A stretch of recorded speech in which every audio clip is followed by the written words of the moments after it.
Hello friends, अब हम कल वाली ही एंट्रीज़ को हम आगे बढ़ाएंगे जो हमारे परचेज़ के रिगार्डिंग थी। कल हमने पढ़ा था कि जो परचेज़ होती है उसे हम क्रेडिट करेंगे।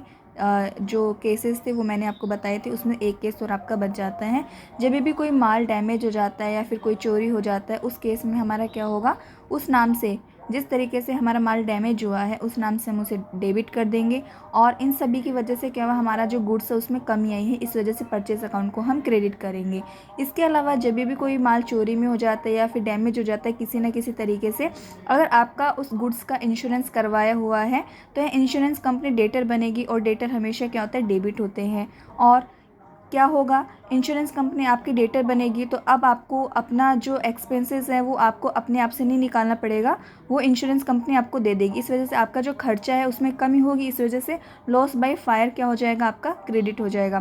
थर्ड, जब इंश्योरेंस कंपनी जिस दिन आपका क्लेम एक्सेप्ट कर लेती तो आपके पास में पैसा आ जाएगा, तो कैश अकाउंट डेबिट हो जाएगा टू इंश्योरेंस कंपनी। यहाँ देने वाली कौन है, इंश्योरेंस कंपनी। इस वजह से इंश्योरेंस कंपनी क्या हो जाएगी, यहाँ क्रेडिट हो जाएगी। पीएनएल को हमने डेबिट क्यों किया, कभी कभी क्या होता है कि इंश्योरेंस कंपनी आपको पूरा पैसा नहीं देती है, तो जितना पैसा उसने नहीं दिया वो हमारे लिए हानि हो जाएगा, इसलिए वो प्रॉफिट एंड लॉस अकाउंट में डेबिट हो जाएगा। हमने नॉमिनल अकाउंट का रूल ये पढ़ा था कि जब भी कोई एक्सपेंसेस होता है, कोई लॉस होता है, उससे क्या किया जाएगा, डेबिट किया जाएगा।